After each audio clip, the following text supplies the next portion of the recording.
We see them in the games, we see them in the lobbies, and we see their highlights. But who are they? That's a question that this little podcast aims to answer.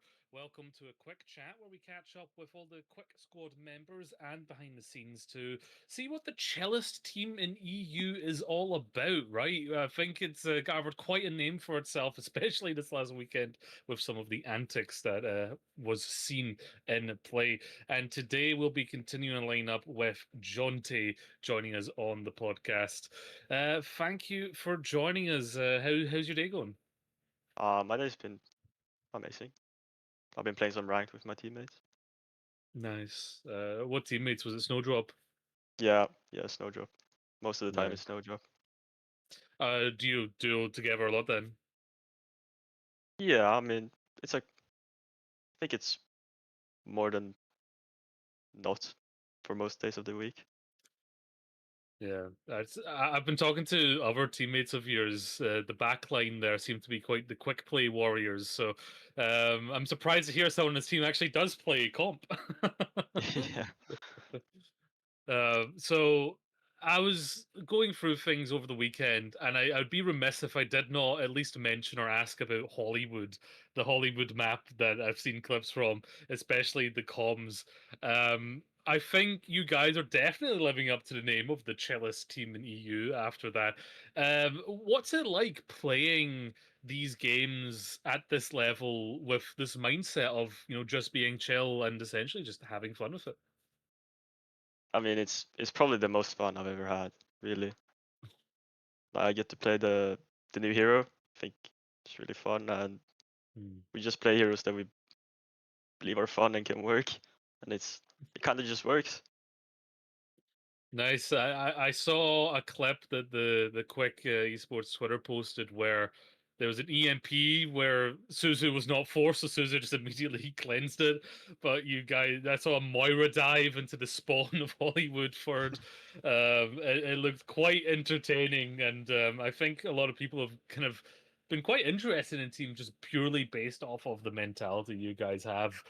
I did see you tweet though that there was lots of chat happening in the match chat that the broadcast didn't pick up because they don't show the match chat. What kind of things get said in these matches? I mean,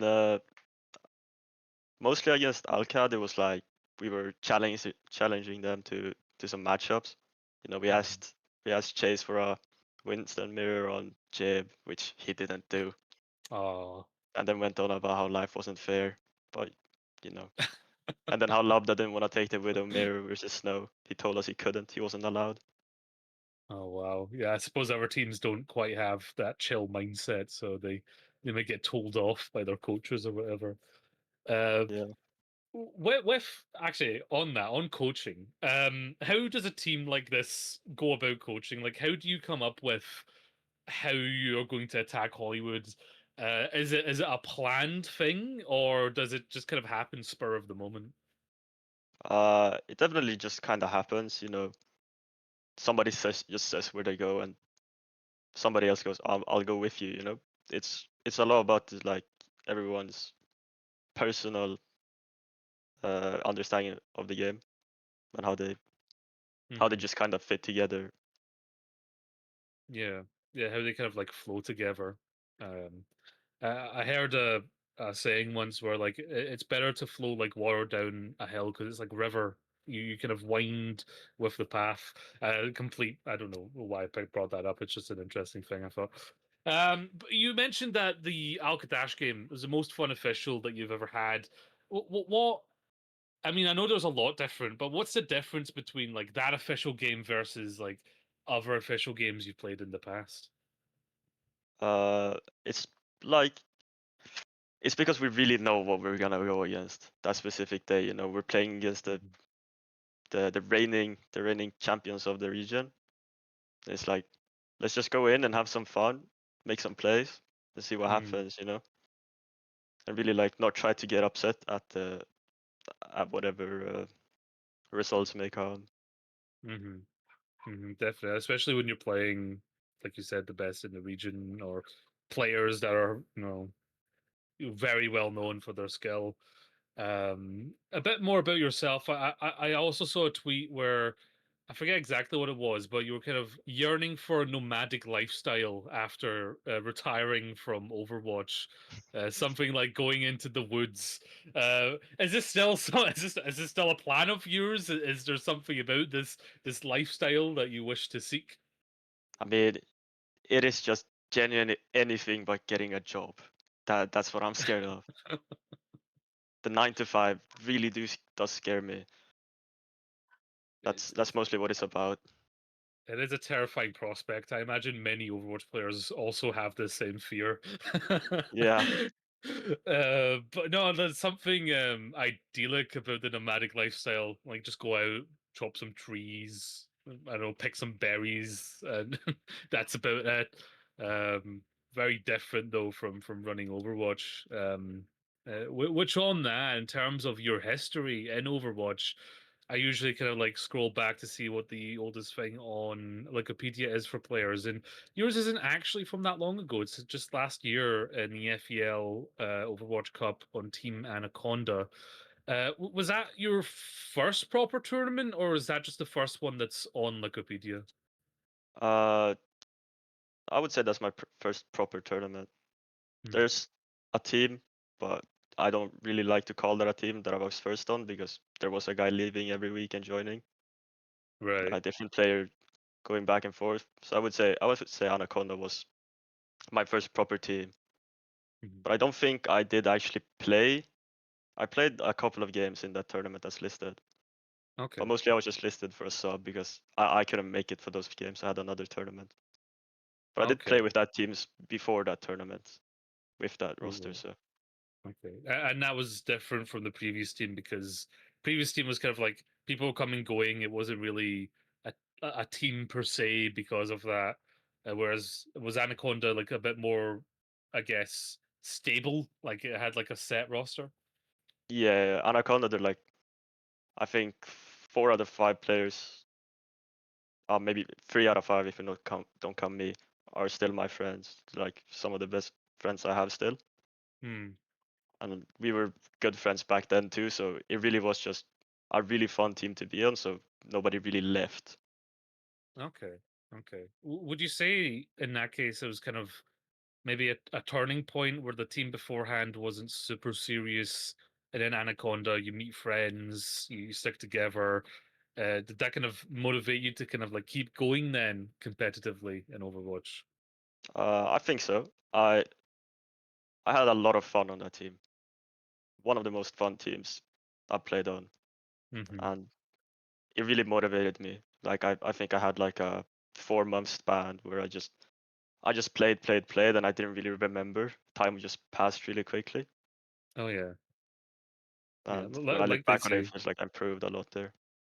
yeah, like they say, time flies when you're having fun. So when you're having fun and improving, that's like the best. It's the best two for one offer you can get. So your first ever scrim, then I always love to ask about this. Was that on that first team, or was that on another team? No, that was on the very first team, Mhm. Kappa team. Didn't really behave like a team, but it was with them. Okay. I remember I made a tweet about it. I posted the scrim lobby. Do you remember what your first scrim was like? Like what role were you playing? What heroes were you playing? I'm pretty sure I was playing BAP. That's Right. that's what I'm sure of. I know we played Blizzard World as well. Hmm. Those are And the memories I have from it. I see. Okay. And when was that? When did you actually start like scrimming and playing competitively? Uh, well, the first scrim was close to 2 years ago now, Okay. but I wasn't really that serious about it and competitive. Mhm. I didn't have a lot of experience, so I didn't really know what I was doing. Okay.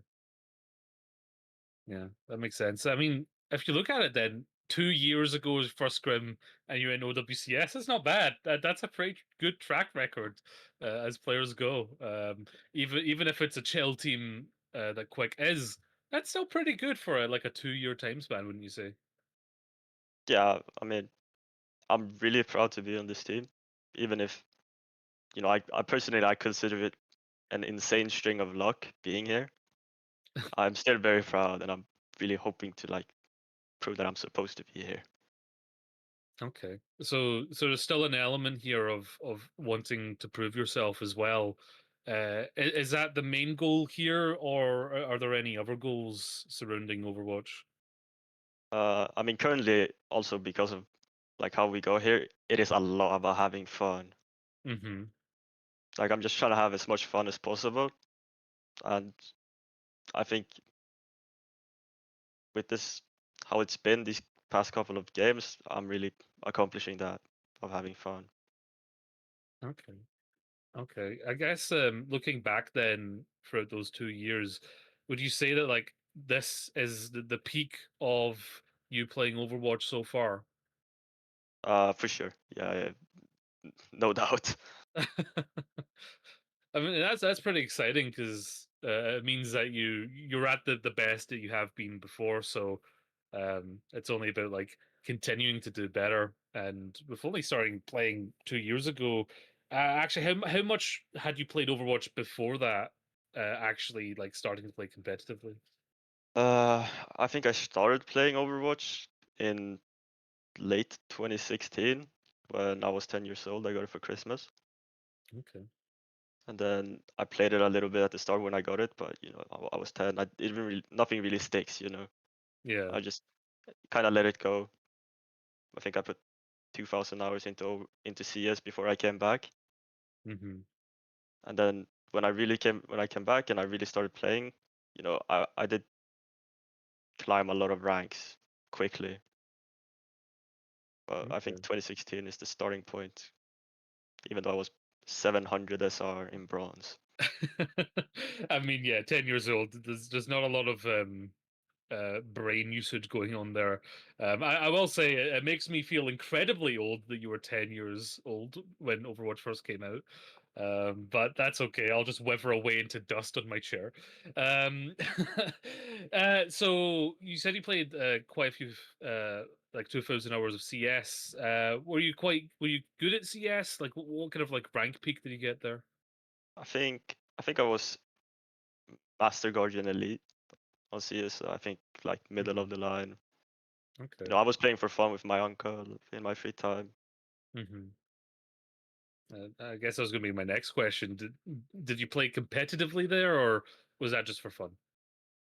It was mostly for fun. I think I had one short span of just some team guys that played together a lot, but Mm-hmm. never any tournaments or anything like that or scrims. Hmm. You said you played with your uncle, so is your uncle also someone that plays games then? Yeah, yeah. We've been playing for a long time, me and my uncle. Like, Mhm. only really stopped playing a lot with him when I started like competing in Overwatch. I was going to say, have you got him playing Overwatch, or is he not fond of it? He got it at the same time as I did, the same Christmas. We both got it. Okay. He's about my age. That's cool. I know a lot of people have people in their family that are also gamers or play games, so that's pretty cool that you have that. I know if any of my uncles or if my mum and dad try to play a video game, it'd be quite tragic to watch. So I don't think I would want to subject myself to that. But no, that's pretty cool. When you were playing Overwatch, what was like the motivation then to go from just playing like ranked and just like playing the game as normal to like scrimming and trying to play competitively? What was that kind of switch up for you? Uh, it was in season 3 of Overwatch 2, Hmm. where at the end of that season there was a rank boost where everyone got like the highest rank of GM1. But Hmm. I remember I hit GM1 before that boost, and it was like, oh, maybe I'm not that terrible. Maybe I can try. Okay. Okay. Right. So that's pretty interesting because you kind of recognize your own skill. It's like, okay, maybe I can give this a shot. Did you ever have like when you first started out, did you have a goal in mind? Was it like I want to reach this certain level, or was it just I want to see if I can go? I want to see if I can do this. I don't remember really having a goal. No. Uh, I just feel like I got told how to like get into teams and look for a team by W Maimon. I just asked him on stream, and then I got Hmm. into a team, and I kind of just played. I don't remember having a goal, but it's also always been like I always want to win. There's no Always want moment to where I win, don't want to win. right? Even now, when the goal's more for fun, there's still that element of wanting to win. Oh yeah, our team had a very big goal of taking at least one map this season. I see. I see. Okay. That's quite interesting because I remember like a lot of people would say like because there's quite a big gap between like you starting playing when you got it for Christmas 2016 and then season 3 of Overwatch 2. What was that kind of like time span like? Obviously you weren't always playing Overwatch. You mentioned like kind of going away and then coming back. Um from like SR 600 bronze to the point where you feel good enough to play, what was that kind of journey like? I mean, I don't remember a lot from it. Like a lot of the early rank days are like I've just played for a while and had some fun and I've climbed. And I don't Hmm. really remember. I kind of remember how long I spent in each rank, which was like I spent a long time in gold and then like 3 months to get from gold to diamond. And then Okay. like a month in diamond. And when I hit masters, I hit GM the same season, I think. Right. Yeah. That kind of makes sense because when you visualize improvement, it's not like linear. Like the curve kind of deepens. So I think when you got to the point of playing masters, it just you were just improving so much that you probably just slammed through to GM. Um, on the upset end, I was happy to get out of plat. I think like 5 years ago, and I'm still mostly diamond. And then I'm around masters. I'm terrified this season because I know they've inflated the ranks that I'll end up in GM, and I know I'll just be the most fraudulent GM player, uh, purely there because I've been boosted. Um, but yeah, that's good to hear the kind of like story of how you got into it because when I saw like the Wikipedia and going back, I thought, okay, this is actually quite a short time span from there to then. In those kind of like 2 years, what would you say your experiences to tell you like what makes a good teammate in Overwatch? Like, if you have a teammate in a team, what kind of like traits make them a good teammate? Uh, I really love it when my teammates can be like inwards looking, you know, when you Hmm. can where you have someone that's really focused on their own improvement. That I think that's the correct way to be a teammate. Uh, Hmm. I feel like a lot of people who are considered bad teammates that flame people a lot just don't focus enough on themselves, you know. Mm. Yeah, absolutely. I think sometimes it can be lost on people that like even a team improvement, it starts with like yourself. Like you find yourself, how can I best make this team good? Like what can I do to make the team good? And after that you can be a bit more curious about like how the greater team is. But no, definitely having introspection is a huge thing in all parts of life. So there's lots of transferable skills you get from this sort of stuff, isn't there? Where you kind of learn to think competitively, and then kind of go forward. Um, Talking about transferable skills, I've heard that there's been a degree of vigilantism in your past, actually. At least you've got a favorite superhero, apparently, if we can cue the image. This has been said to us literally during the podcast. Um, Now, apparently, if I'm understanding correct, this is yourself before a name change in a Batman costume. What's going on here? I mean, I think I had some kind of goal uh, for myself. I don't remember. It might have been like I think it was a follower goal on Twitch, and I just told them I'll dress up as Batman because I had a Batman costume for some reason, you know. Okay. What do you mean for some reason? People don't tend to just have Batman costumes. Was it a Halloween costume or what's going on? Uh, it was mainly for in Sweden we have a tradition where when we uh, when we're in our last grade of like middle school, ninth Hmm. grade that would be, we dress up on a specific day for like for an event basically. We just dress up and we go to school. You can dress as whatever you want basically. Hmm. And I just had that. We played sports in our costumes. I That's think I fun. spent $30 on it. Did you have a cape? I did. The cape is attached to the mask, so Ah, very good.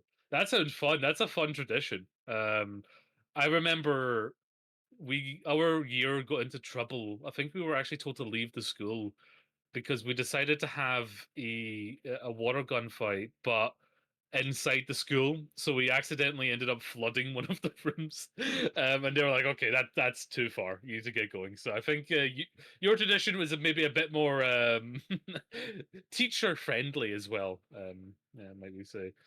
Well, maybe you can don the mask again, maybe during an OWCS match. Maybe you can have a new follower goal or something where you'll wear it during an official. maybe. Maybe I could actually do that. I still have it. I haven't touched it since, I don't think. I see. I'm not sure. Then you could play for fun and for vengeance. Yeah. And in terms of looking past this stage, and like past like if you end up onto other teams, what's kind of like the long term goals for you personally with Overwatch? I mean, recently it's actually been I just want to be the best player the game has ever seen, really. Like I can't see Okay. myself quitting this game in a long time. So I can really see myself in no matter how long it takes, just being the best player the game has ever seen.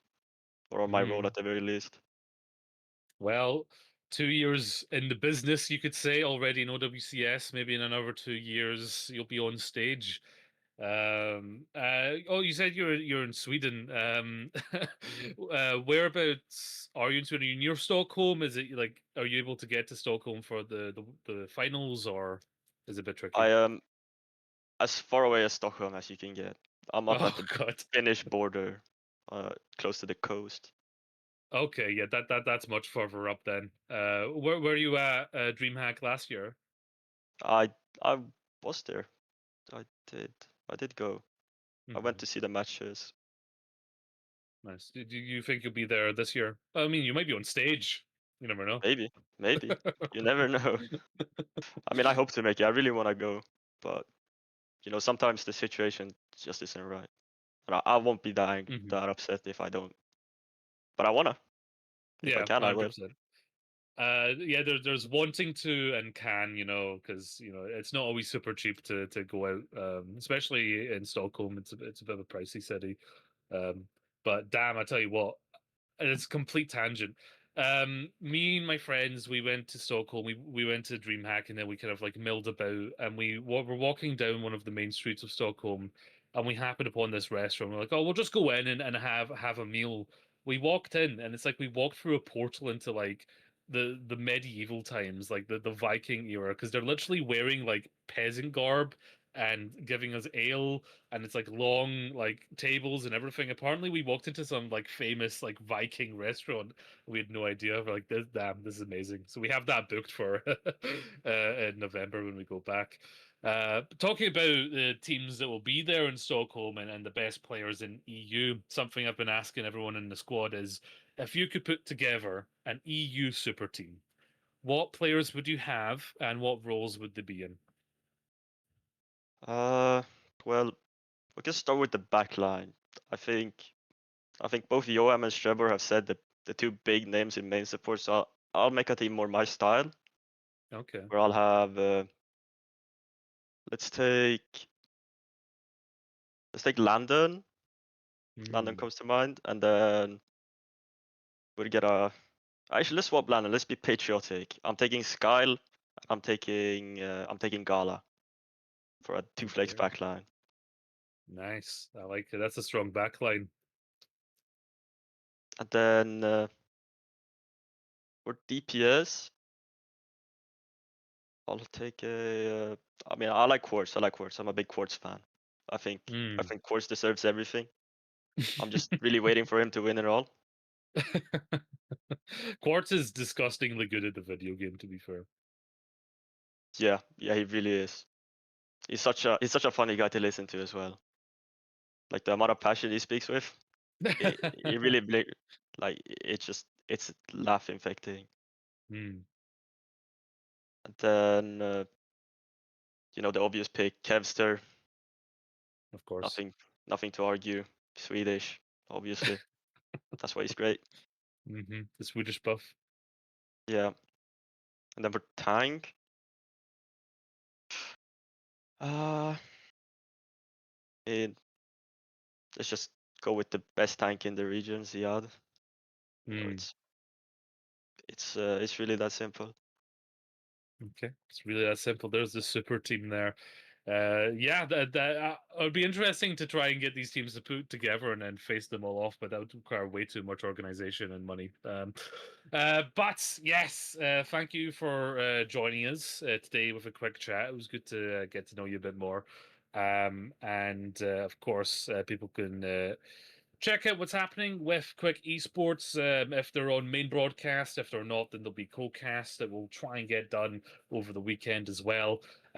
Before we head off, Jonte, obviously don't tell us any strats, but can we expect more quick level shenanigans this coming weekend? Yeah, I think that we're much more effective.